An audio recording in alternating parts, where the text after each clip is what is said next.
Hello Year 5, this is Mr. Kent, and we're continuing to read our book, Cosmic. It's One Giant Leap for All Boykind, by Frank Cottrell Boyce. We are now at Chapter 20, Last Chance to Vote. The penultima is called the penultima because it's the next best thing to being in space. On the outside, it looks like any other simulator, but bigger. When you walk inside, though, you are standing in the biggest, best flight simulator ever built. It's a full-size replica of the Infinite Possibility Command Module.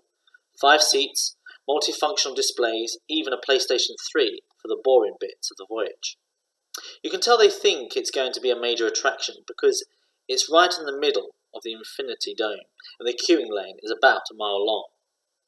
How much did Florida love strolling past the queue takes 45 minutes from here sign?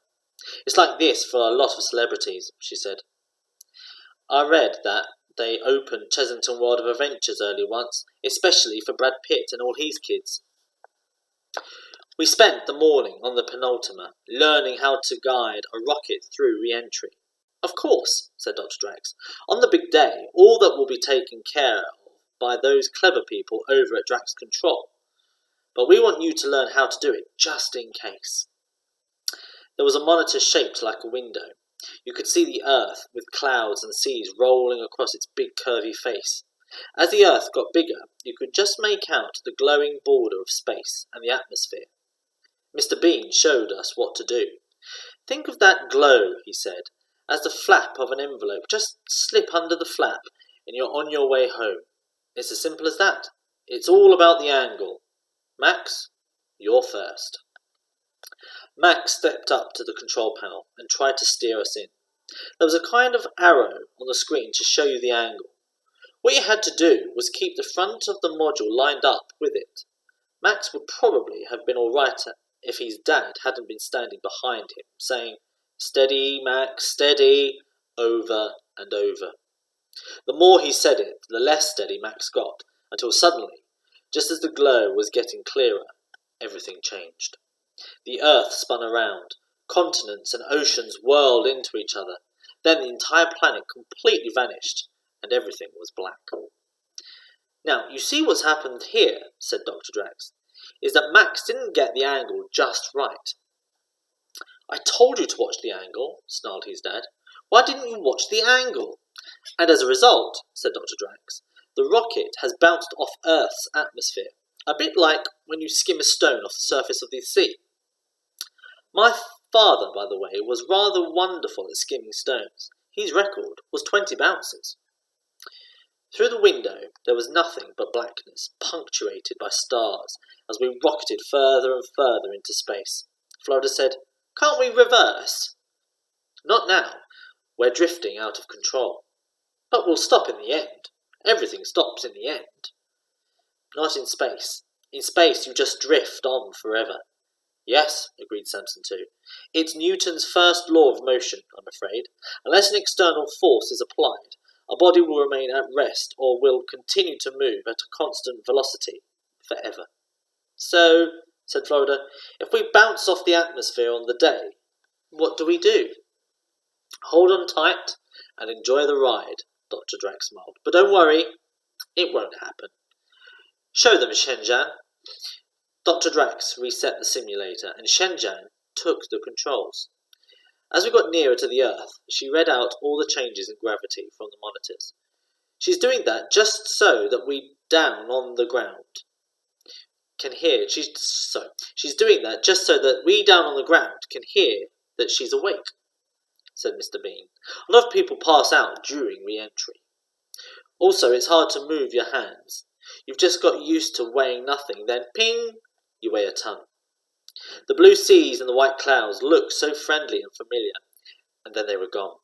The screen was filled with a blazing golden fire. "We're dead again," yelled Samson too. Shenzhan didn't even blink. Or perhaps the machine is malfunctioning. Shenzhan just kept saying the numbers. Mr. Bean said, "We're not dead. It's not a malfunction. That glow is just us slamming into the atmosphere.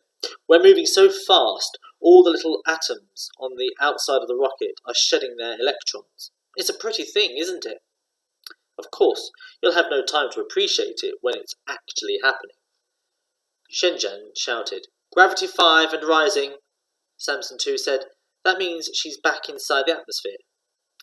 "On your way home, Skylark," smiled Mr. Bean. "Mother Earth is holding your hand, just don't let her drop you." And the golden glow flew away like wrapping paper, leaving the blue Earth looking as new as a present.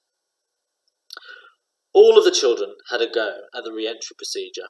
It made my fingers itch just watching them, because the fact is, the Penultima, the world's most accurate rocket simulator, is just a big version of Orbiter IV, a game in which I am a consistent high scorer. Even the control panel layout is the same. Re-entry is a task you have to master to get past level 7 on Orbiter IV. I was twitching to play, but the other dads didn't seem to be paying any attention at all. Monsieur Martinet said that watching the others reminded him of driving lessons, and the next thing they were all going on about cars.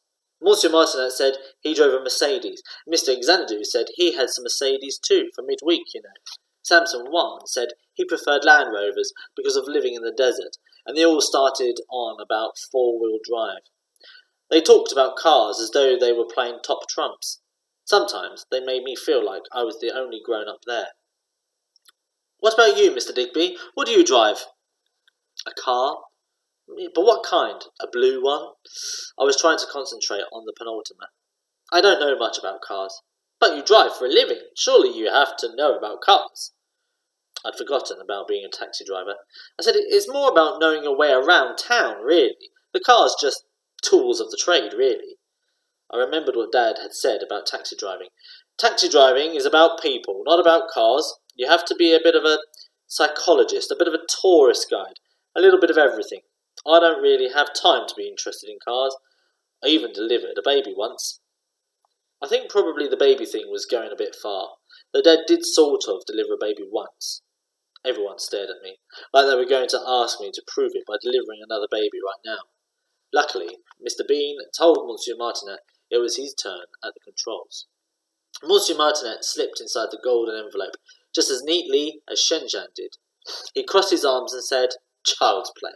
Then the screen went black and the simulator said, "Permanent fatal errors. Uh-oh, you are dead." "I don't think so," he snapped. "Not quite yet," said Dr. Drax with a smile. "But in a very few seconds. You forgot to open your parachutes." Next up was Samson 1, who bounced off the atmosphere and into outer space. It didn't bother him. He seemed to quite like the idea of accelerating until you turned into a beam of light. Mr. Xanadu seemed more interested in trying to buy the Penultima than he was in steering it. "Such a great machine! If you sell it to me, I will add fighting monsters and lightly clad female aliens to the simulation. It would be popular and profitable." "The simulator is part of our training program," said Dr. Drax. "Fighting monsters is not one of our training objectives." "But with a little work," said Eddie Xanadu, "this could make your fortune." "I already have a fortune, but thank you for your suggestion." As she said this, he hit Earth's atmosphere hard in a kind of interplanetary belly flop and burst into flames. "Marvellous graphics," he said. "Please take a picture of me at the controls like a true taikonaut." He gave me his phone and got the children to pose and smile with him. Then it was my turn. I don't want to brag about this, but I have completed Orbiter 4, level 50, when you have to do re-entry while being chased by a giant squid. So it really wasn't hard. Even so, Dr. Drax was impressed. "Would you mind doing it again, just to make sure this wasn't beginner's luck?" This time they tried to trap me. An unexpected meteor shower went by during the final approach. Luckily, this is a standard Orbiter 4 trap. You just have to remember that meteors have a gravitational pull of their own and correct your coordinates accordingly. And if you don't, you get pulled off course. I was into the golden envelope for a second time. Afterwards, during the voting, Samson 2 asked me why I was so good at the Penultima. I said, "Don't tell anyone, but I've got a PlayStation game just like this." "You play PlayStation?" said Samson 2. A bit. I prefer massively multiplayer online games like World of Warcraft.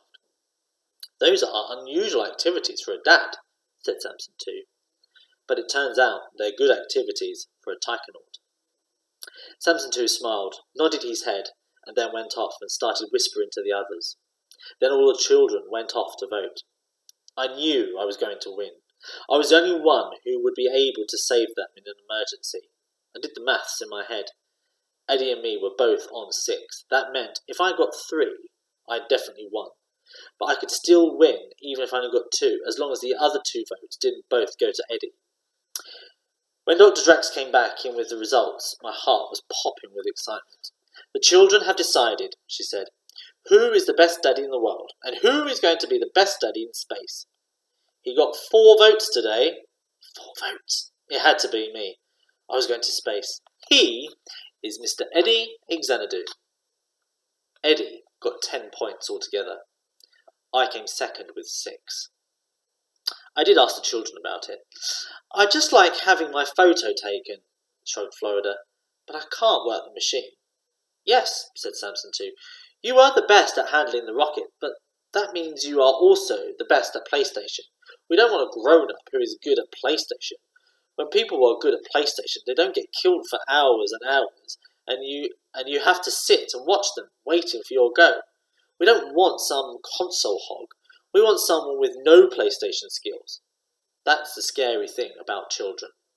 They will vote to go into space with someone who is dangerously useless if it means they get a longer go on the PlayStation. And that was chapter 20, and we'd like to thank Macmillan for their continued support. Thank you, Year 5.